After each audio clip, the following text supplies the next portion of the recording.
विद्यार्थी मित्रों, आज हम देखने वाले हैं कक्षा 10वीं का पाठ लक्ष्मी। इसे लिखा है लेखक गुरबचन सिंह जी ने। गुरबचन सिंह जी एक प्रसिद्ध कहानीकार हैं।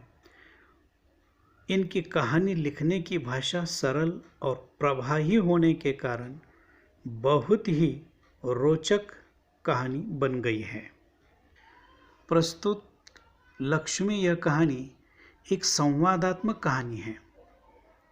कहानीकार गुरबचन सिंह जी हमें इस पाठ के माध्यम से बताना चाहते हैं कि किसी को दिए हुए वचन को हमें जिम्मेदारी से पालना चाहिए और प्राणी मात्र के प्रति हमेशा दया भाव रखना चाहिए, क्योंकि प्राणी निरंतर हमारे उपयोग में आते हैं। प्रामाणिकता के साथ वे हमारी सेवा करते हैं। लेकिन आज की दुनिया में बहुत सारे लोग स्वार्थी बन गए हैं। जब प्राणी बूढ़े हो जाते हैं, हमारे लिए अनुपयोगी लगते हैं, तब हम प्राणियों को बेच देते हैं कत्ल खाने में काटने के लिए।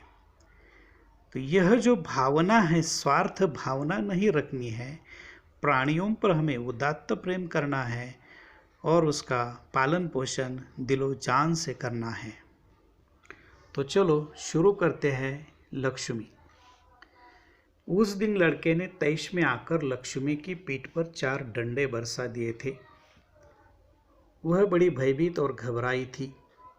जो भी उसके पास जाता, सिर हिला उसे मारने की कोशिश करती या फिर उछलती कूदती, गले की रस्सी तोड़कर खूंटे से आज़ाद होने का प्रयास करती। करामत अली इधर 2-4 दिनों से अस्वस्थ था, लेकिन जब उसने यह सुना कि रहमान ने गाय की पीठ पर डंडे बरसाए हैं, तो उससे रहा नहीं गया। वह किसी प्रकार चारपाई से उठकर धीरे धीरे चलकर बथान में आया। आगे बढ़कर उसके माथे पर हाथ फेरा, पुचकारा और हौले से उसकी पीठ पर हाथ फेरा। लक्ष्मी के शरीर में एक सिहरन सी दौड़ गई। ओह, कमबख्त ने कितनी बेदर्दी से पीटा है। उसकी बीबी रमजानी बोली, लो, चोट की जगह पर यह रोगन लगा दो, बेचारे को आराम मिलेगा। करामत अली गुस्से में बोला, क्या अच्छा हो अगर इसी लाठी से तुम्हारे रहमान के दोनों हाथ तोड़ दिए जाएं? कहीं इस तरह पीटा जाता है? रमजानी बोली, लक्ष्मी ने आज भी दूध नहीं दिया, तो इसकी सजा इसे लाठियों से दी गई। रहमान से गलती हो गई, इसे वह भी कबूलता है। रमजान कुछ क्षण खड़ी रही, फिर वहां से हटती हुई बोली, देखो अपना ख्याल रखो, पांव इधर उधर गया तो कमर सिंकवाते रहोगे। करामत अली ने फिर प्यार से लक्ष्मी की पीठ सहलाई। मुँह ही मुँह में बड़बड़ाया, माफ़ कर लक्ष्मी, रहमान बड़ा मूर्ख है। उम्र के साथ तू भी बूढ़ा गई है। डेयरी फार्म के डॉक्टर ने तो पिछली बार ही कह दिया था, यह तेरा आखिरी बरस है। लक्ष्मी शांत खड़ी अपने जख्मों पर तेल लगवाती रही। वह करामत अली के मित्र ज्ञान सिंह की निशानी थी। ज्ञान सिंह और करामत अली एक दूसरे के पड़ोसी तो थे ही, वे कारखाने में भी एक ही विभाग में काम करते थे। प्रायः एक साथ ड्यूटी पर जाते और एक साथ ही घर लौटते। ज्ञान सिंह को मवेशी पालने का बहुत शौक था।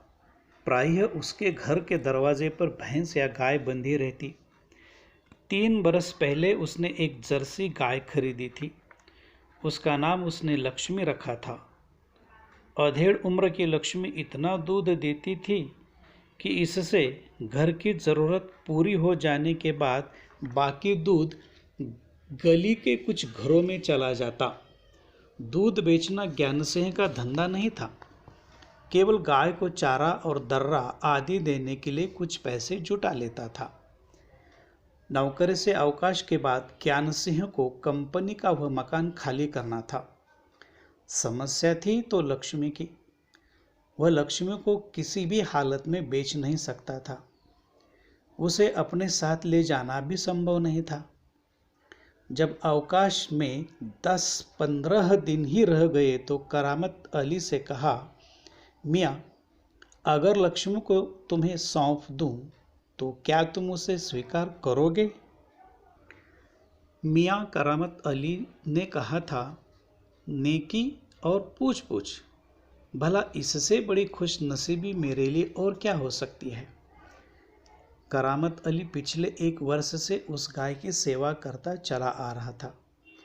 गाय की देखभाल में कोई कसर नहीं छोड़ रखी थी। करामत अली को लक्ष्मी की पीठ पर रोगन लगने के बाद भी इत्मीनान नहीं हुआ। वह उसके सिर पर हाथ फेरता रहा। लक्ष्मी स्थिर खड़ी उसकी ओर जिज्ञासापूर्ण दृष्टि से देखती रही।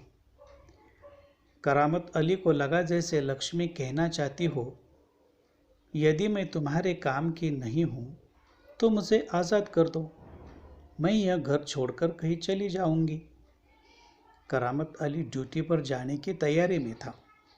तभी रमजानी बोली, रहमान के अब्बा, अगर लक्ष्मी दूध नहीं देगी तो हम इसका क्या करेंगे? क्या खूंटे से बांधकर हम इसे खिलाते पिलाते रहेंगे? जानवर है, बंदा है तो इसे खिलाना पिलाना तो पड़ेगा ही। जानते हो इस महंगाई के ज़माने में सिर्फ सादा चारा देने में ही 300-350 महीने का खर्चा है। सो तो है। कहते हुए करामत अली आगे कुछ नहीं बोला। घर से निकलकर कारखाने की तरफ हो लिया। रास्ते में वह रमजानी की बात पर विचार कर रहा था। लक्ष्मी अगर दूध नहीं देगी तो इसका क्या करेंगे? यह ख्याल तो उसके मन में आया ही नहीं था कि एक समय ऐसा भी आ सकता है कि गाय को घर के सामने खूंटे से बांधकर मुफ्त में खिलाना भी पड़ सकता है। उसके साथी नईम ने उसे कुछ परेशान देखा तो पूछा, करामत मियाँ, क्या बात है? बड़े परेशान नजर आते हो, खैरियत तो है? ऐसी कोई विशेष बात नहीं है, कुछ तो होगा। क्या बताऊं, गाय ने दूध देना बंद कर दिया है, बूढ़ी हो गई है, बैठा कर खिलाना पड़ेगा। और इस ज़माने में गाय भैंस पालने का खर्चा, इसमें परेशान होने की क्या ज़रूरत है, गाय बेच दो। करामत अली ने हौका भरते हुए कहा, हाँ, परेशानी से छुटकारा पाया जा सकता है, बहुत आसान तरीका है, लक्ष्मी को बेच दिया जाए। वह नईम के पास से हटकर अपने काम में जुट गया। इससे आगे का पाठ हम भाग 2 में देखेंगे। शब्दों के अर्थ देख लेते हैं। बथान, बथान का मतलब है जहाँ मवेशी को बांधा जाता है। सिहरन यानी काटा भर आना। नेकी का मतलब है प्रामाणिकता। इत्मीनान यानी चैन। खैरियत का मतलब है ठीक। दूहना यानी दूध निकालना। पुआल का मतलब होता है धान के ऐसे डंठल जिससे दाने निकल जाने के बाद जो कुछ बचा रहता है, जिसे जानवर खाते हैं। विद्यार्थी मित्रों, अगर आपको यह मेरा वीडियो अच्छा लगता है तो आप इसे लाइक